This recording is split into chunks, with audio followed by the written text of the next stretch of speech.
I couldn't help laughing. I don't want to hurt your feelings, honey, but I'm not that large. Jack isn't that small. And just so you know, I'd never screw you if we were to ever get together. I'd make love to you like you deserve. Later on, down the road if we continued, then we'd have sex. I cannot imagine it would be anything less than spectacular. I could almost feel her blush. I have to go now, honey. Call me later on when you want to go over the show options. Well, at least one bridge mended. Jimmy was a different story. I called her and didn't give her a chance to speak. The house. 6 o'clock. You better have your head on straight and not lie. The first time I catch you, I'm out the door and we're done. If I find out you were screwing around on me, the prenup kicks in. I'll show no mercy. None. She was sitting on the couch when I got there. I was happy to see she wasn't drinking. We both need a clear head to get through this. Honey, I held up my hand. I'd like to speak first and ask some questions, if you don't mind. Knowing how organized she was and how her mind worked, I'm sure she'd formulated a plan and had it all worked out on how to present it. Spin doctors don't like being put in a reactive role. Me doing this threw the script out the window. Who picked the play you were presenting? Jack did, but when you read it, especially the bedroom scene at the end, did you feel it was appropriate for a small-town audience? She was a little flustered now. Jack said it would do the town good, get them out of their comfort zone and broaden their horizons. And you agreed? Not at first, but Jack and Philip said, words from the fount of knowledge and morality. Jimmy was glowing now. Can I say something? Yes, it was incredibly stupid and totally inexcusable. The guild has gotten a lot of phone calls since that night, and none have been flattering. So far, 17 season ticket holders have demanded their money back. 2 more corporate sponsors have canceled their support. This may be the end of local theater. You'll excuse me if I can't work up a lot of empathy for them. Please, Roy, you don't have to forgive Jack or Philip or even me, but you love that theater. Think carefully before you destroy them. They may never come back. She was right, but I didn't care at the time. Did you screw them? No, not at all. Did you think about it? Did your rehearsals ever get a bit out of hand? Look me in the eye and tell me nothing inappropriate happened. Most of all, tell me why you thought it would be all right with me if you got practically naked on stage and then did the curtain call without dressing. There was a lot of sobbing, and instead of comforting her, I just waited until she composed herself. Jack didn't tell me until just before the curtain went up that the bedroom scene was back in. He and Philip gave me the nightie and promised me no one would see it because they would dim the lights before I went on. Then Jack just shoved me on stage and I had no choice. I get it. The play must go on. Let me ask you, when he said the bedroom scene was back on, why didn't you tell them to go screw themselves and refuse to do it? When Jack pushed you, you could have just ducked back. Know what I think? I think you were excited and just a little horned up and you decided, why not? Even though you knew, it would embarrass me and piss me off no end. Even then, if you'd put on a robe for curtain call in the mixer, I might have let it go. Did you do any of that? Hell no you didn't. You strutted out there practically buck naked. No one in town has to wonder if you shave your crotch or if you have a piercing in one nipple anymore, do they? Exhausted, I stopped. I think we're done here, Jimmy. The scream was primal and she launched herself at me, begging and crying at the same time. I just held her until she passed out. I sat for a while, feeling her snuggle down deeper in my arms, her grip never loosening. Did I still love her? Yes, I did. Did I think I could get over what she did? Maybe. The next morning, she woke smelling coffee. I was at the table when she came in wearing one of my old t-shirts, her silky black hair a tousled mess. She never looked prettier to me. She got a cup and started talking. She talked half the morning and a lot of things came out. She was scared of having children. She was jealous of Celeste, and Jack preyed on that jealousy, telling her it was all right by him if I slept with his wife, and he'd be happy to return the favor. Philip had joined in, telling her how sexy she was and how she deserved better. She swore there had never been any sex between them, but did admit there was a lot of wandering hands. I was shocked when she said ever since we fell in love, she always woke up wondering if this was the day I realized I was married to a little foreign half-breed with the chest of a little girl, and almost no, but that I needed to get rid of. It was a long road back. We went to counseling together and Jimmy went to another therapist on her own. In the end, I could kind of see how it could have happened, given her mindset and falling into the hands of a couple of successful predators, but I still thought her love for me and common sense would have won out. Needless to say, the theater guild almost collapsed. There were no more performances that season. The last 3 plays canceled. Cynthia got divorced. It was pretty ugly and Philip was named in an alienation of affection suit. He didn't have shit and Cynthia's husband told him if he'd testify he'd had sex with Cynthia, he dropped the charges. Being the gentleman he was, he threw her under the bus and sang like a canary, even mentioning a couple of threesomes with their buddy Jack, Philip's wife, and, embarrassed no end and sick of her husband's philandering, divorced him. He had the nerve to ask for support because he was unemployed. The judge they had laughed when his lawyer brought it up. You have a degree and some experience, Mr. Lawson. The job market is hot right now, so I have no doubt you'll land on your feet. Motion denied. It took almost a year before I got a visit from Celeste and the new board of directors from the old theater guild. If Celeste hadn't asked personally, I'd have told them to kiss my butt. I wasn't much for harboring grudges, and there were a lot of promises made about oversight of both the material and personnel, and they almost begged me to accept a seat on the board. Celeste appealed to me personally, so I agreed and helped get it geared up for a new season, one that was heavy on plays for children. I was even in one, playing the cow in the juvenile version of Into the Woods. I had a ball, and the local critics said I stole every scene I was in. That was the extent of my thespian activities, though, because work was pretty demanding in that time period. Celeste was named artistic director, and she chose the productions with care and directed most of them. It made her happy. Celeste tried for a few months before she just gave up and divorced Jack.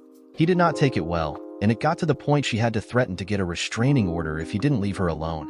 She and I were together a lot due to business, and Jimmy and I tried our best to console her. I insisted Jimmy spend more time with me, and she often went with me when I traveled on projects, especially when it involved Celeste. I think it was half jealousy and half fascination with how television worked. Celeste had signed on with the Food Network for a 13-episode run, visiting restaurants mostly in the Southeast. One episode had her in California, and another in Vancouver. We didn't go with her to California, but turned the Canada trip into a vacation. Celeste was dating one of the production team, a senior producer, and the four of us had a really good time. Jimmy got to travel with Celeste because she was the ad executive in charge of her career, and she was doing a stellar job. Home and Garden came knocking about the other show we pitched, and we worked out a deal. She'd do 10 shows a year for them and 20 for the Food Network, leaving her roughly 10 weeks a year for vacation and personal appearances. The remaining weeks would be her decompression time. There was even talks about a book or two as companion pieces. The production company was thriving. The guys finished the animated short they had been working on for a couple of years, and it was nominated for an Oscar. It didn't come close to winning, but it got them a lot of recognition and job offers. Deciding I'd done all I could do for them, I looked around for another project. Jimmy came to me a few months later looking as nervous as a scoutmaster priest going before a DA. Can I ask you something? No, you may not. She seemed startled. What? Well, it was a stupid question, so I thought I'd give a stupid answer. What's on your mind? Please hear me out before you say anything. I'd like to act in amateur productions again. Not in our town. God knows they don't even like me being in the audience. No, Jensenville is starting a theater guild and I'd like to be part of it. Jensenville was a tiny town about 15 miles away. I think the whole town was less than 5,000 people. I thought about it for a minute. I'm not too keen on that idea. Please, honey. They only plan on staging 3 plays this year. They're desperate for anyone with any experience at all. You could join too. You don't seem to be that busy right now. It could be fun for both of us. Do they know about the last production you were in? She was a little pink when she answered. No, and I'd rather it not come up in conversation. Please, Roy. I miss it. I miss the peace of mind I used to have, but I didn't say it out loud. Let me meet them. We'll go from there. Sure expressed her gratitude 3 times that night. It had been a while since that had happened. It was a good thing I didn't have any meetings the next morning. We did a meet and greet. They seemed nervous and out of their depth. Their leader was the local senior high school English teacher and drama coach. He had majored in drama, but had to take what he could get when he got out of college. He'd even been in a few off-Broadway productions and had spent a summer touring with a road company doing Oklahoma. He sighed. It's kind of a pipe dream for me. I lived in a large town before I moved here and was deeply involved with the theater guild there. I talked to some of my old friends there and they encouraged me to do this. They even offered to give me a few of their old sets. My school kids are eager and a few of us have a drama background, but the rest are just housewives, production workers, or office types who have no idea what they're getting into. Some will quit when they see how much time they'll have to commit. Some will quit because it's not what they thought it would be. The rest of us will just carry on. I appreciated his honesty. I also appreciated that they seemed to be mostly moral people and were adverse to doing anything risque. You ever see a production of an illicit affair? Bob, the teacher, had a look of disgust on his face. I have. It was pretty bad, and the audience wasn't keen on it. Distasteful subject was the most common comment garnered. They only did one performance and shut it down. Did it have the bedroom scene in it? Hell no. I've never heard of anyone who had the balls to leave it in. If you're asking if that's something we're leaning towards, then the answer is an emphatic no. These are small-town people, farmers, tradesmen, factory workers, and it wouldn't be something they would approve of. I like the guy. Jimmy immersed herself in the group, dragging me along when I wasn't tied up. They were all scared to death doing their first ever production. Jimmy wasn't in it, listed on the playbill as assistant director. There weren't a lot of people in the audience the first time, and I think they were disappointed. I promised them things would be better next time. They did the juvenile version of Into the Woods next. Jimmy told them what a great cow I made, and I was drafted into playing the part. The lead was a 16-year-old girl who stole the show because she was that good. The place was packed because one of the corporate sponsors, McCoy Investing Incorporated, bought all the tickets and gave them away to the community. The applause at the final curtain went on for 15 minutes, and I made sure every woman in the production, including the ones behind the scenes, got a bouquet of roses. They all had their costumes on during the after-show mingle. I wore the cow head. One little girl of about 7 ran up and poked me. "Moo," she giggled. I mooed back, which made her and her friends giggle harder. Since Jimmy was in the production, I invited Celeste to the play. She was home from filming one of her shows, and I figured the normalcy would do her good. She was escorted by some network executive, and he was right in the middle of making fun of the production when she hit him in the stomach. Hard. He got the hint and behaved. The after-party was held at an ice cream parlor in deference to the kids in the production. The local paper made a big deal of it, and they had to extend the run another week. I don't think there was an empty seat in the house, and they all paid for the tickets. I came in from a meeting on something that might be my next project to find Jimmy and Celeste at our kitchen table, most of a bottle of wine gone. They were giggling about her date for the play. She saw me and grinned. It was our first and last date. He should have gone in costume. He could have been the bomb. After they stopped laughing, she told us the only reason he came with her was to try and lure her away from our production company, promising her fame and fortune beyond measure if she'd sign with him. Jimmy asked her what she told him. I told him if he'd kiss my butt at high noon in the food court of our biggest mall and gave me time to advertise, I'd think about it. He left that night. Jody got me involved in my next venture. She frequented a bar that had been a landmark for years in her home city, and the owner had died. His widow didn't have the drive or skill to keep it going, so she put it up for sale. Jody wanted me to partner with her and revitalize the place. I didn't have a lot going on and bar owner wasn't on my resume yet, so I agreed to look it over. Jimmy and Celeste went with me and were laughing hysterically in 15 minutes. It turns out it was an alternate lifestyle bar, a mix of gays and lesbians, but mostly transgendered. Despite Jody and the manager, we all got hit on within 30 minutes. The place was huge, but it had seen better days. I could see potential, but not necessarily in the current incarnation. After talking it over with the owner in her office, we went looking for Jimmy and Celeste. Jimmy was on the dance floor with a very attractive transgender woman, while Celeste was at a table full of guys doing shots. They recognized her from her shows and were determined to show her a good time. Jody took the opportunity to introduce me around, and I ended up at a table with 3 T-girls. One was a very attractive blonde smaller than Jimmy. Another was a really hot person of color, as she identified herself. Whoever did her work was a genius, because her tits looked really natural and there was a lot of them on display. The third was a Latina with a classic bubble, but with hair down to her waist and a small bust. She saw me looking and laughed. I know I got itty-bitty titties compared to these bitches, but I'm on hormones. Don't worry, baby, they'll grow on you. We were far enough from the DJ to hold a conversation, and they did a good job of persuasion, talking about the potential the place had, how much a facelift would help, but most of all they wanted to turn it into something that was more than a bar and hookup factory. They were talking about having fashion experts come in, book exotic dancers who cater to their niche in every 3 months. They even talked about sponsored sports teams. We're a perfect target. All of us, gay, trans, lesbian, we almost always have decent jobs. Very rarely do any of us have children, so we have a lot more disposable income than most. If we had a place we felt safe and comfortable, think how much of that disposable income could be in your pocket? The little blonde did most of the talking, and I found out she was an accountant, which made me pay closer attention to her. All 3 had skills and contributed to the conversation. We were so deep into it we didn't see the girls come up. Jimmy plopped down and grinned. Give it up, girls. He's mine, and I'm not about to let him start experimenting. The Latina grinned. Don't automatically turn this opportunity down, sugar. I play on both teams, and we could have a very good time together. I'd love to get this white boy into a Latina/Asian sandwich. I didn't have time to blush before Desiree, really? She couldn't have been a little more original? Jumped in. Count me in, girls. Amy, the blonde, piped up. What am I? Chopped liver. Include me in that little pile. I was glowing and Celeste was pounding the table. She was laughing so hard. In the end, we had 3 tables piled together and made it a party. The DJ cranked it up and I ended up dancing with all of them. They must have bribed the DJ because every time I hit the floor a slow song would start a minute later. I just rolled with it. It would make a great story someday. Thank goodness we didn't have to drive back to the hotel. I just barely remember getting into bed. We all straggled out of our bedrooms and just stared at each other. Not a word. You hear me? Not a word about last night. The ladies grinned. Jody grinned widest. I won't say anything. Besides, I got lots of pictures. Celeste was holding her laptop. I wouldn't worry, Jody. The place has a Facebook and we're all over it as possible owners. There were pictures of all of us. Jimmy dancing cheek to cheek with Desiree, Celeste at the guys' table while they all tried to kiss her cheek at the same time. Jody in a lip lock with the Latina. We all agreed it was a good thing we were out of town and doubted that any of our friends were friends of the club. After breakfast, Jody asked me what I thought. It's got definite potential. You know, you're well off enough to buy the place yourself. Why do you need me? I want your knowledge.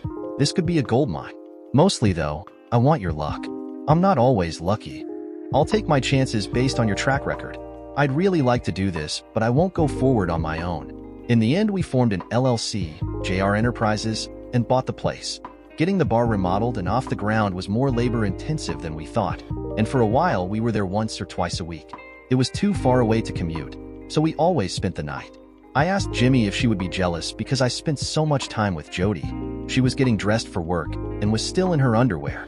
I think before you start playing the field you better think about the Grand Slam you have at home. By then she was taking her clothes off, and she ended up being late for work.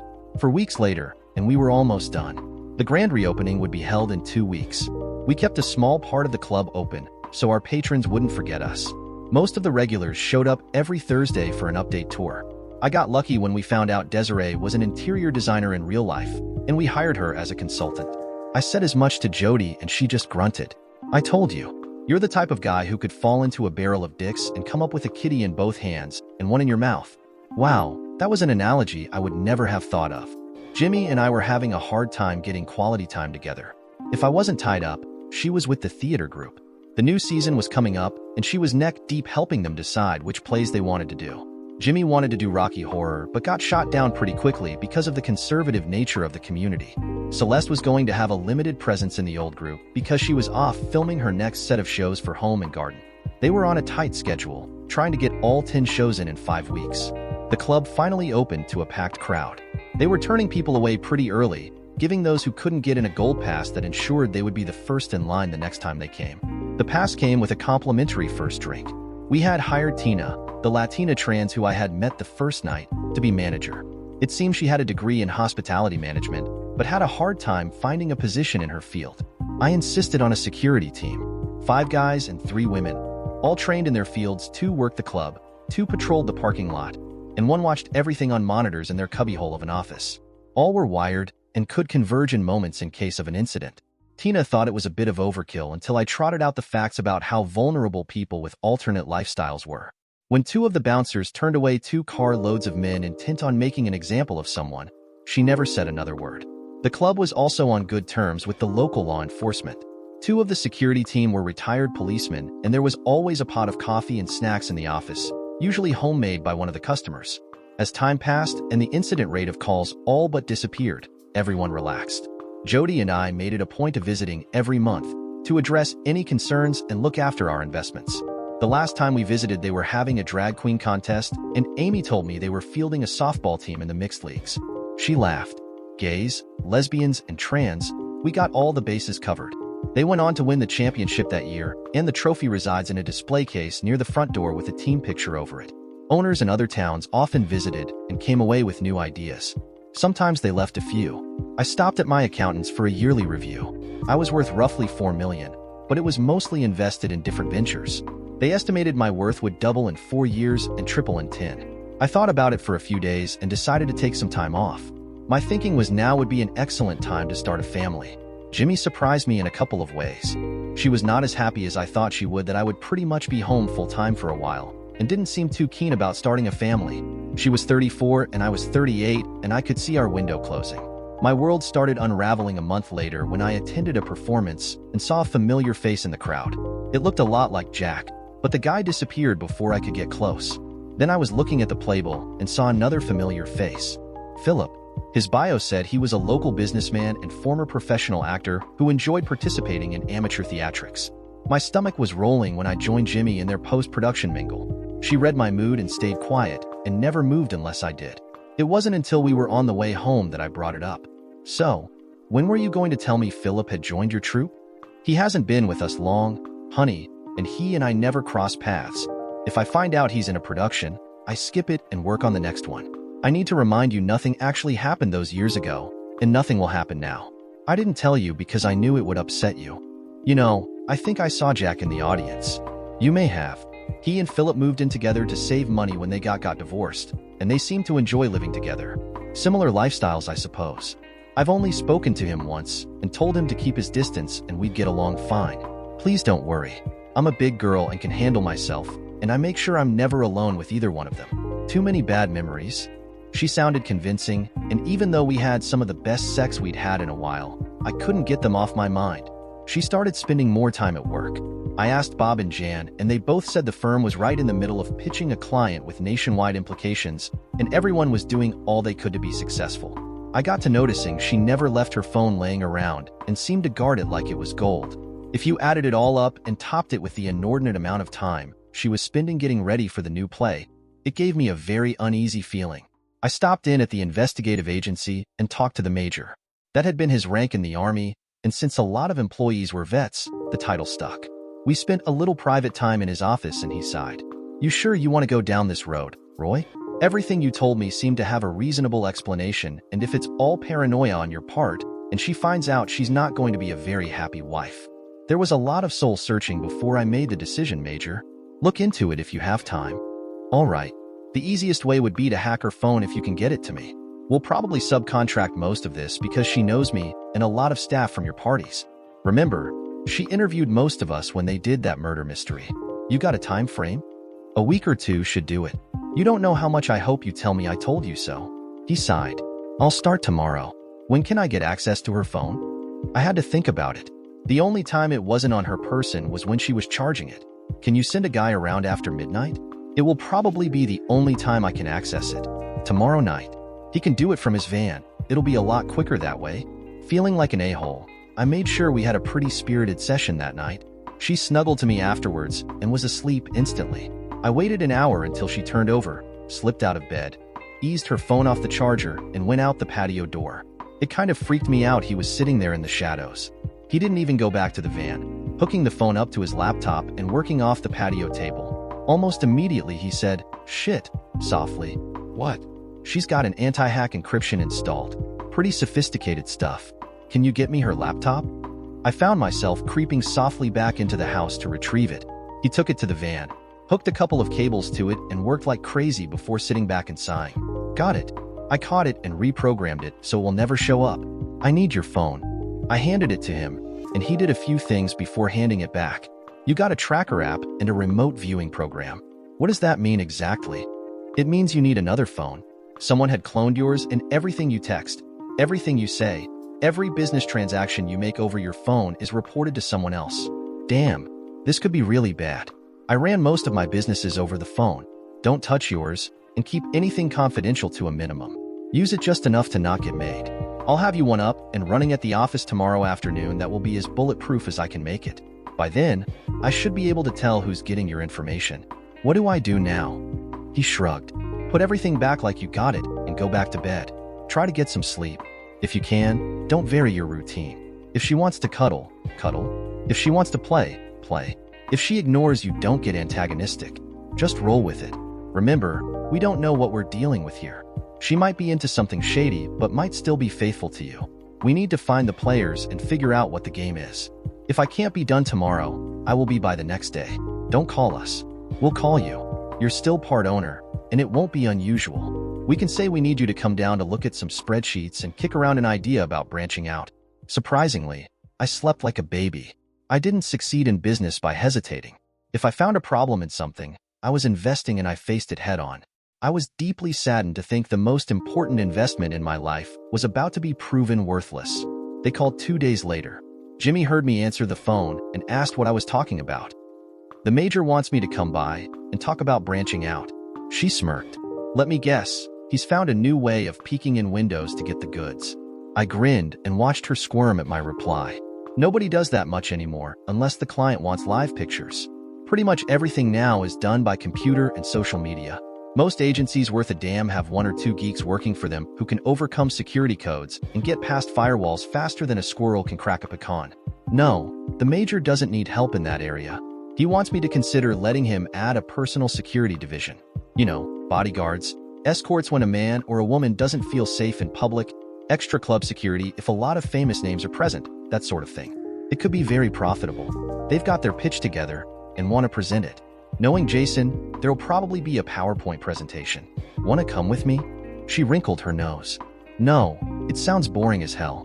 Besides, I have a guild meeting. I'll probably be late. I surprised her with my answer. Aren't you always lately? I won't wait up. What? I was out the door before she could go further.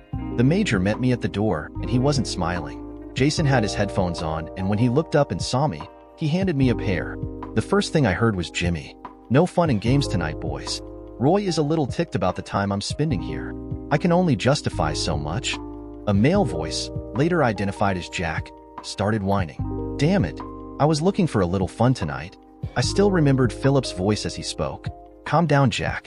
We can wait. We're almost in.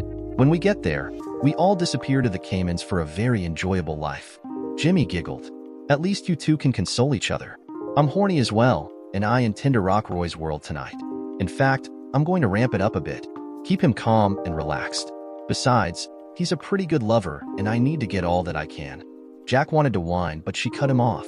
Get over yourself, Jack. Go home and screw Philip. Philip laughed. He was so horned up knowing we were going to see you today he did that before the play. Come on, honey, give Jimmy a kiss and when we get home, I'll screw you. Jimmy giggled. You lucky boy. He used it on me the other night and it was almost more than I could take. You'll be walking funny tomorrow? Jason switched off the headphones. How? I cloned her phone and have total access. Every time she speaks, live or on the phone, it's recorded. He grimaced. She talks a lot. I had to put a filter on it so it only activates after keywords. Then she revealed some of their plans and I had to remove it. Now we have to listen to every word. My ears hurt. I'll let the major take over. I knew the man wouldn't sugarcoat it, and I was right. She's screwing both those pigs, at least one more guy and 2 women. We have names and bios on all of them but the last male lover, and we'll have that by tomorrow. I was rocked. How? Why? I thought she loved me. She did. I think she still does just a little. From what I heard, she doesn't want to ruin you. But she does want all your ready cash, including the prenup trust fund you established. Well then, there was 300 grand in it now, plus about 40,000 in our checking account. My investment capital was a little over 600,000. So if she got it all, it came up just shy of $1 million. $1 million was a lot of money, but in the grand scheme of things, but not something that would last her a lifetime. I said as much to the major. It seems you've rubbed off on her. She wants to invest the money in a donut franchise. She intercepted a call from the owner wanting you to invest and checked him out. She even went to see him in her capacity as an ad executive and your wife. She and her lovers seem to think the place could be a gold mine. She's throwing our life away for donuts? Really? Why? Jason rejoined the conversation. Her lovers seem to have convinced her that you're having affairs. With who? With Celeste Richards, Jodie Hathaway, and Amy Rogers. They even say you all have sex together. I sighed. Damn, I'm a busy little beaver. I've never slept with Celeste, and I haven't talked to her except on the phone in 5 weeks. Jodie is a hardcore lesbian who has no use for a man, sexually, and Amy's a transvestite and the accountant for the club I invested in. And before you ask, I don't swing that way. What do I do now? The major smiled, a smile that probably struck terror into anyone he was interrogating. Now we get irrefutable truth. The conversations we've obtained are illegal and can never be used. What we can use them for is to track their movements and be there when they get together. Then we get pictures and audio, and your prenup is upheld. I don't think it'll take us long. You need to go on a trip for a couple of days real soon. We also need to wire your house with audio and video recorders. I don't think they're dumb enough to do it in your house, but you never know. Tomorrow is Thursday. You can do it while she's at work. I'll tell her tonight that I have to be out of town Friday and may not get back until Sunday. She's already got the motive. This will just give her the opportunity. I went home. What else was I gonna do? Luckily, I was there long enough to take a sleep aid I used occasionally when I traveled and was almost out of it when she got home.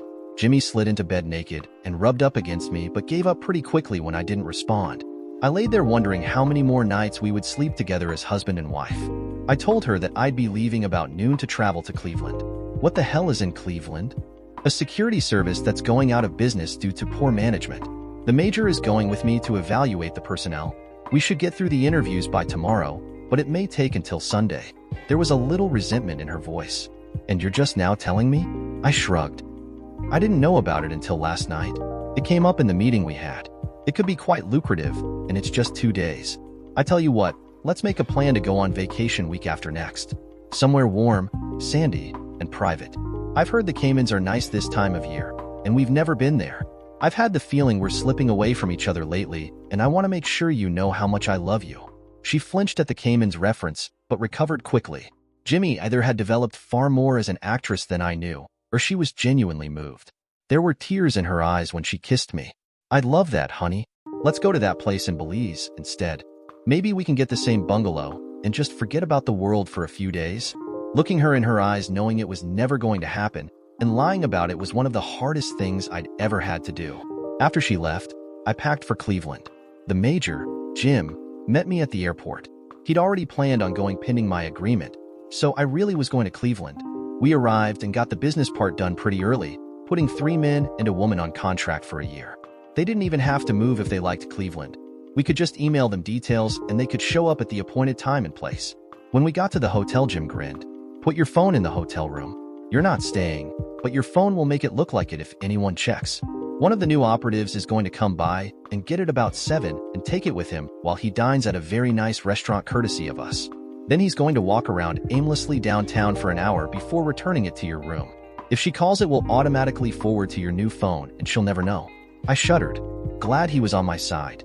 We ended up at a very nice resort in the country. When we went down to dine, I was beyond surprised to find Celeste, Jody, Bob, and Jan from the ad agency, Rick from the production company, and Chef G. Pretty much everyone I was in business with was at the table. I looked at the major. We're all tied to you through business, but more importantly, friendship. This is a show of solidarity, Roy. You invest in more than businesses, son. Your strong suit is your ability to invest in people.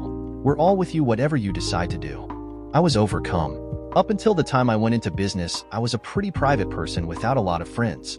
I could look around this table and know that even if we were tied to each other through business, they were there as my friends. Celeste had locked down on one hand and Jody had the other. After a few minutes, Jody cleared her throat. What do you need us to do? Well, I'd sure appreciate some empty shoulders to cry on later. As for the rest, Jim has it covered. They all looked at him. They're planning a big after-play party tomorrow, according to the chatter we're hearing.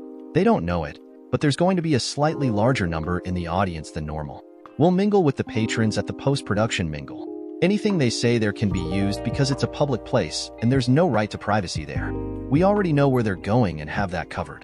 We can't legally put anything in the suite they will be using, but there are lots of listening devices out there that can record through walls. Plus, if say a curtain malfunctions and doesn't close all the way and one happens to be in a position to see through it, then it's perfectly legal to look and film through the window. The whole group will be filmed continuously from the start of the play until the end of their evening. There is no doubt there will be enough for Roy to divorce for cause and uphold the prenup. He sighed. There's going to be collateral damage.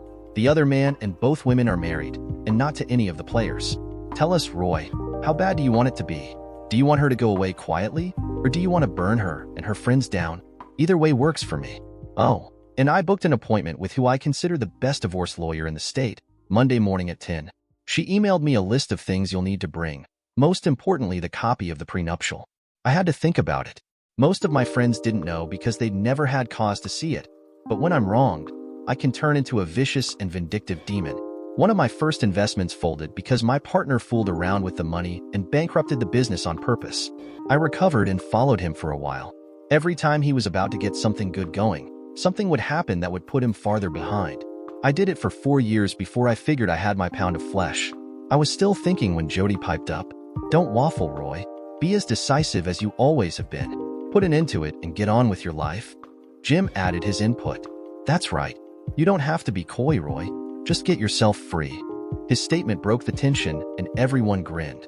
The drinking began. I went to bed as they were singing 50 Ways to Leave Your Lover at the top of their lungs.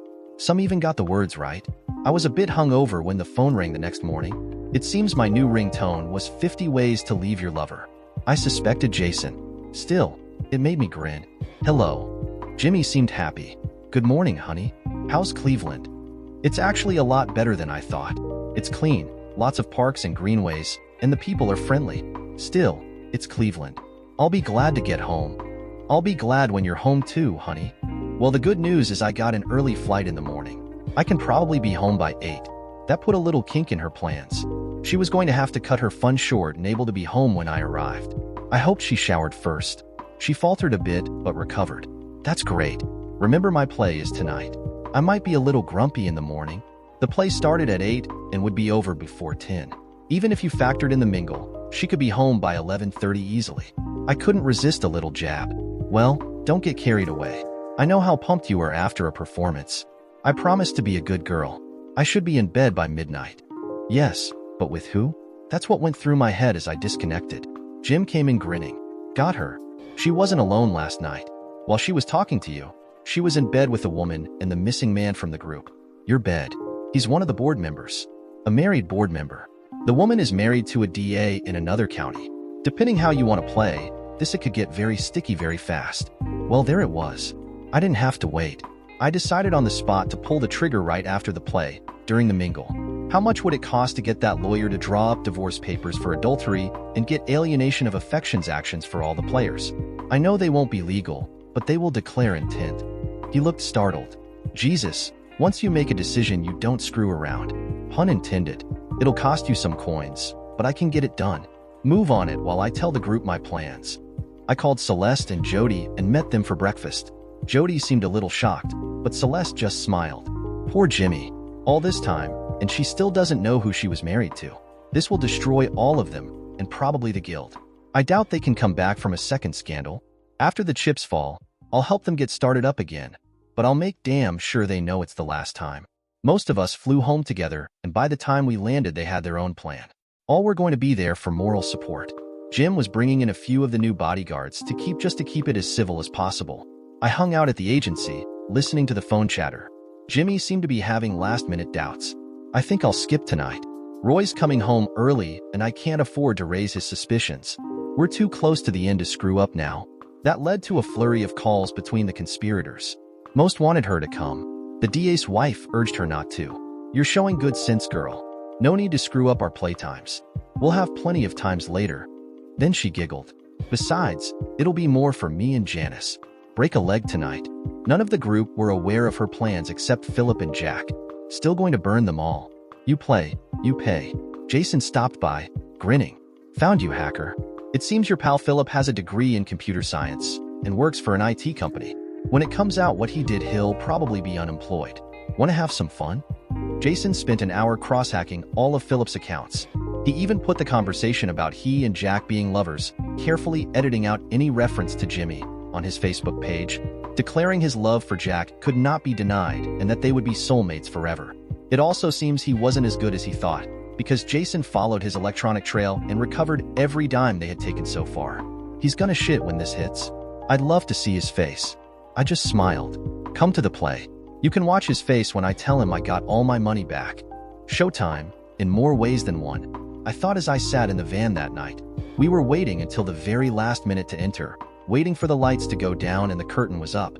I was a little surprised at my date for the night. It was Anne, the ex-wife of Philip. I didn't recognize her, and she had to remind me who she was. She was 50 pounds lighter, and her hair was now blonde and flowed halfway down her back. It seems while she was married to the a-hole, she was at the end of her career as an MMA fighter. Her fighting name was Catherine the Great because of her size. She fought in heavyweight class, and though she was never champion, she made a good bit of money before she retired. Unfortunately, Philip siphoned a lot of it off before she discovered it. It was right after the confrontation, and she decided if he could cheat in marriage, maybe it would be a good idea to see if he was up to anything else. She caught him just in time to preserve a little over half of her assets. It was the main reason she didn't have to pay him alimony. Seems he'd taken his half of the assets early, and was a stunningly attractive woman, far more attractive than I remembered. Then again, about all I saw of her was her body as she slammed into me. I still remembered what her fist felt like.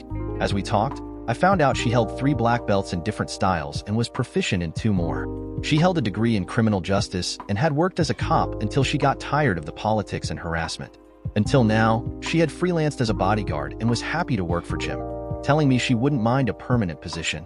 It occurred to me as we talked that all my investments and the friends I had made over the years were unintentionally geared towards this situation.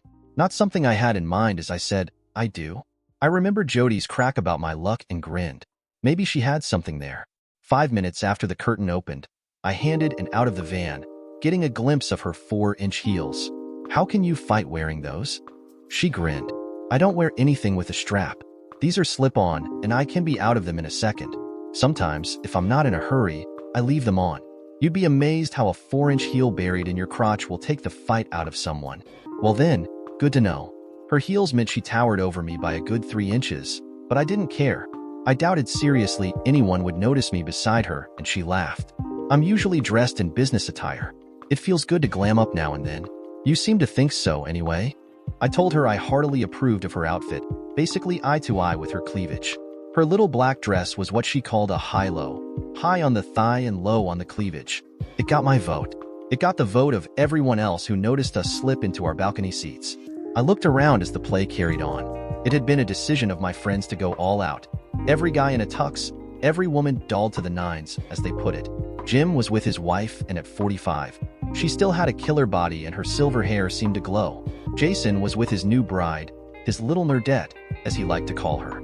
She had on a very nice dress. The purple dress matched her hair perfectly. Celeste and Jody escorted each other. If Jody had her way, it would have been a full date. I think this was the first time I'd ever seen her in a dress designed to show off her hard body to its full potential. Celeste was as stunning as usual. Jimmy's bosses at the agency didn't attend at my request. They were pretty surprised when I asked them not to fire her. She didn't steal from you. I'm pretty sure she does a good job, so I'd like it if you would keep her on at least until the divorce is over. It would be hard for her to ask for support when she has a good-paying job. They admitted she did a good job. One wanted to fire her on general principles, but the other, cooler-headed, partner talked her out of it. It all depended on how much publicity and fallout occurred. The play was pretty good, a scaled-down version of My Fair Lady. I watched Jimmy on stage, and she seemed to glow. It hurt me to see how happy she looked. I wondered what her expression would be like in about 90 minutes. Jack and Philip were the male leads, and they ate up the applause. The curtain calls lasted 15 minutes. They disappeared backstage before going out to the lobby to receive the adulation of their fans. I had 2 off-duty cops present to make sure nothing got out of hand, and 3 of the bodyguards were acting as process servers. Each carried a dozen red roses. Jimmy was thanking a fan when she saw me, and she really seemed happy to see me. When I didn't approach, she frowned and tried to work her way to me. One of the process servers stopped her, saying the roses were from an admirer. Your name is Jimmy McCoy, isn't it? Yes, it is. Well then, this is also for you. She handed her a big manila envelope and snapped a picture of Jimmy holding it. You've been served. Good night. She stood for a minute trying to process what was happening, glancing over at me before opening the package. There were several pictures of the action from the night before, the top one of her between the legs of the DA's wife, while Philip plowed her from the back. Jimmy didn't say a thing. She looked at me for a second. Then her eyes rolled up and she fainted. When she did, some of the photos scattered, and the friends trying to give her aid got an eyeful. Jack looked like he wanted faint when he got his photo of him with the married Janice riding his face while the DA's wife was riding him reverse cowboy. Maybe the million I was asking for in the alienation suit helped his distress. The DA's wife, to this day I can't remember her name, just rocked back and forth going no, no, no over and over. Janice screamed and ran from the building. Philip's reaction was the most interesting. Besides the papers for the lawsuit, there was a note telling him the DA, the one with the wife he was banging, was due a package detailing all his illegal activities. He dropped the envelope and looked around wildly before settling on me. I'm gonna kill you. He charged full speed, only to be met by Anne's heel to his groin. Damn, that looked every bit as painful as she said. He was on the ground whimpering and holding his groin when she reached down, grabbed a handful of hair, and dragged him half upright. She grinned in his face. "Hi, honey, missed me?" Then she gave him an elbow strike to the face. It was a little overboard, but our lawyer made a case it was just the adrenaline of the moment, and she thought he made a threatening move towards her client. The cops came. The EMTs showed up. It was déjà vu all over again. The exception being this was the last time. Upon the advice of my lawyer, I made myself unavailable for a few days, long enough for the real papers to be served. I never returned to the house. I'd bought it for Jimmy, and I didn't want it anymore. In the end, I gave her 50 grand, the exact amount I'd added to the Infidelity fund while we were married. I also gave her the house, but she also got the last 10 years of payments. I did give her the car because I'd bought it for her birthday the year before. All told, she netted about $175,000 in assets. A good number, but it compared poorly with what she had lost. I found it hard to understand why she tried to rob the bank when she already had the combination to the safe. All she had to do was remain faithful. Of course, she tried to spin it. I wasn't buying anything she had to sell. In one of our few conversations, I asked why she had swallowed every lie, why she never once checked to see if any of it was true. She had the money to hire a private investigator, or, God forbid, talk to me. She had no definitive answer. A week before the divorce, she gave up and signed the papers. They did keep her on at the agency, but the warm working relationship was gone, and it was pretty evident she would never rise higher than she was at the time it all went down. It was no surprise when she resigned and took a position out of town. All my friends and business associates stayed close, especially Celeste and Jody. After 6 months, they decided I was going to be all right and left me to my own devices. I still woke up reaching across the bed for Jimmy. It takes a long time for years of love to fade away. The whole episode made me a little nervous, so I eased off on investing for a while, consolidating cash inflow. It would put me in a better position should something lucrative came along. I did make one more investment before I scaled back. The guy that had reached out about the donut franchise called to see if any progress was being made. He seemed destroyed when I gave him an abridged version of what had happened. His response was to express ship 8 different flavors of his donuts, 3 dozen of each, to my office. They were piled in front of the door when I arrived. I got as many people as I could together for a taste test, and they all agreed. They were the best they'd ever tasted. Even Jody, health Nazi that she was, tried to sneak a dozen out as she left. My favorite was a molasses donut. It had to have instant artery hardening capabilities and contain at least 2 million calories, but I couldn't stop eating them. The guy was from Louisiana, so I flew down to look over his operation. He had one shop in a small town, and it took me 40 minutes to get in the door because of the customers. I got a donut and a surprisingly good cup of coffee, another Louisianan product heavily blended with chicory. When things eased up, I introduced myself. The counter manager turned out to be his daughter, and she yelled into the back, "Pops, the money man is here." The guy bustled from the back, soaked in sweat with a collapsed paper hat on his head. He was about 5'3" in any direction you wanted to measure. A Cajun from a small parish no one had ever heard of. His speech was hard to follow, but he beamed with enthusiasm and was impossible not to like. I tried to talk business, but he stopped me. "I make the donuts. My daughter handles the business end. She thinks we could go statewide, maybe 4 or 5 more shops. You should talk to her. If she says okay, we do business. Gotta go back to work." I set up an appointment for 6 o'clock that night, snagged another molasses donut, and left. The appointment turned out to be at her home. She fed me an authentic Cajun dinner, most of the dishes really good if exceptionally spicy. Her husband was there, home from a job on an oil rig. She had 3 children from the age of 3 to 13, all girls. After the dishes were cleared and we all had cups of the coffee that I was getting addicted to, we hashed things out. The first thing I wanted to know was how he came up with the recipes and what made them taste so much better. Pops makes his own flavorings, from vanilla on up. He makes most of it in 50-gallon food-grade drums, and they have to sit at least a year. If we go into business together, we'll have to find somewhere to produce in volume. That could be a problem with the startup. We have enough to run 3 stores for a year, besides ours, right now. How many did you have in mind? She nearly fainted when I told her. 3 will do for a test market, but you have no idea how original your donuts taste. My vision is to have one in every city in the state with a population of over 20,000. I thought we'd branch out to Texas, Alabama, Georgia, until we cover the South. I figure in 10 years we can be nationwide, maybe even international in select markets. How does that sound? It sounds like too much. I don't know if my dad will go for that. We can talk to him and see. It took about a month to convince him to go with my proposal. Since I was shouldering the burden financially, I got the lion's share of the profits. He finally agreed when I told him I'd put a buyout clause in the contract, 5% a year until he owned it totally. The startup deal was 70/30ths, and I exempted his original shop. He retained sole ownership of that one. Then it was a struggle to get him to focus on making enough flavorings to support the stores. I had to bring in experts to explain how it worked, and that we had to legally protect the recipes to thwart imitators. I put a clause in the contract that stated at some time in the future we consider bottling and selling the flavors as a secondary business. 8 months after we signed the contract, we opened a shop in New Orleans. When the locals discovered how good they were, they tried to keep it a secret, but the ad agency killed that. Soon they were so swamped we had to add a second location just to make donuts. Then we opened in Shreveport and Baton Rouge. Word had gotten out, especially when a Food Network started a show on them. Celeste did a disclaimer at the start of the show, saying she was a personal friend, and though I owned the majority of the stock, I had little to do with the making of the donuts. Gaston was a big fan and could not believe she was doing a show on his little enterprise. We had the flavor factory running 3 shifts, and they barely kept up. Gaston insisted that they age at least 6 months, and if they didn't pass his personal test, they had to remain in barrels. After we got established, I hired a well-respected CEO and made Gaston's daughter his second in command. He had come out of retirement to train her, and just as soon as he felt comfortable with her progress, he'd go back into retirement with a significantly larger retirement fund. Then I kind of just vegged out. I kept up my exercise regimen, or Jody would have killed me. I took a lot of trips to remote places, sleeping under the stars and enjoying nature. One trip impressed me so much I had an agent looking for some land in the area, thinking I may eventually build a vacation home that could become a retirement one. Later on, I still checked on everything I invested in, took meetings, but everything was running smoothly, so I didn't worry. I was checking on the bar. The terrible 3, Amy, Desiree, and Tina, wanted a meeting. Amy laid it out for me. This place is a goldmine for you. We think it's time for you to branch out.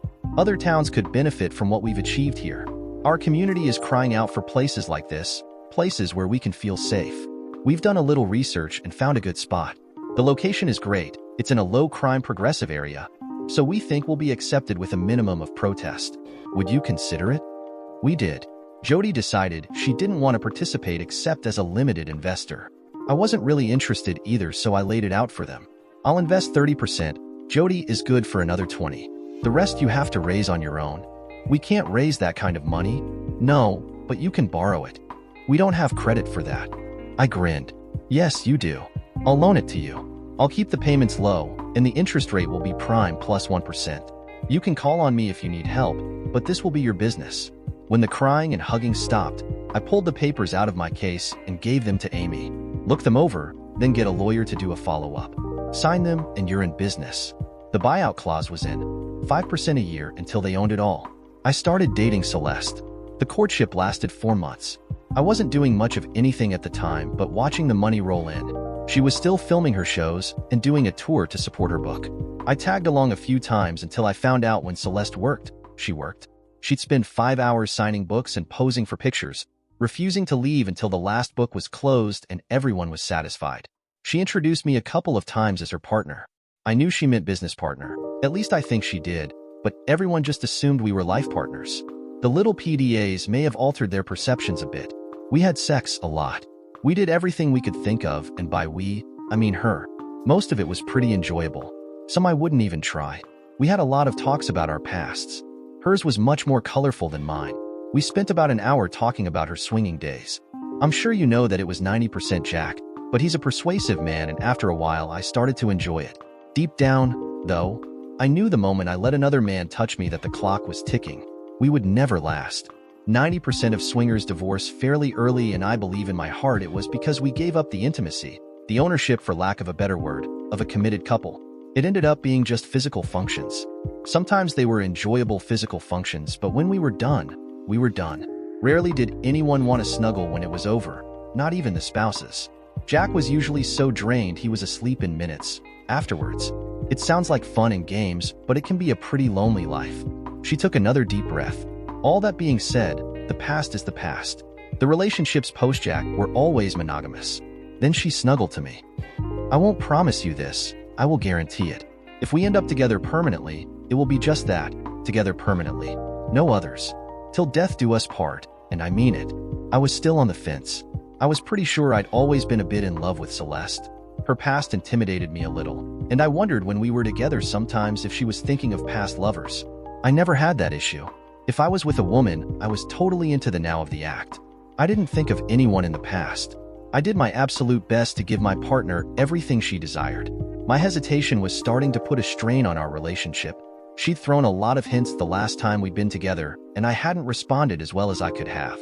She left suddenly, and I didn't see her for 2 weeks. I'd bought a few acres at the lake I liked so much. I couldn't get lakefront, but I did get lake access. I had a powerboat I rarely used, preferring to go out in the still of the early morning in my kayak. I'd get a good paddle in and be off the lake before the big boats made it too choppy. My house was a 4-bedroom cedar ranch-style house with a lot of amenities, really nice patio with a gas grill, a charcoal grill, a fire pit, and a clay oven. It was off the beaten path, but I'd made one of the bedrooms an office, and with the internet, most of my business could be done at home. I was about to get into the hot tub, so I put a robe on and went round to see who it was. My heart jumped a little when I saw it was Celeste. It did not take long before we found ourselves on bed. I was so sore the next day I could barely move. We did every combination we could think of. I woke with Celeste's head on my chest, her body pressed against mine. I looked down at myself and grinned. I walked over to my wall safe, keyed in the combination, and pulled a little box out. I popped it open. "Celeste, honey, wake up," she grumbled as she popped an eye open. I hoped the ring looked huge that close to her face. "I've reached a decision, honey. If you'll have me, I'd like..." She was on me so fast we hit the floor in a tangle of covers. Celeste took pictures with her phone and posted the decent ones immediately, and in 30 minutes the phones were lighting up. I was going through the wedding cards and found one with no name on it. "I always knew you and Celeste would end up together. It is my hope she makes you happy. Best wishes, Jimmy." Jimmy had disappeared for a while after she left the agency. One day she was back with a new man. They were swingers, and it lasted about 6 months.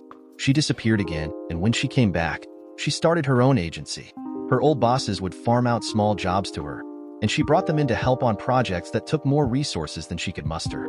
She married a guy she met while working on his campaign, and after they dated a year they married. They have a little girl now. Jack just disappeared after being served for alienation of affection, and doesn't know where he is.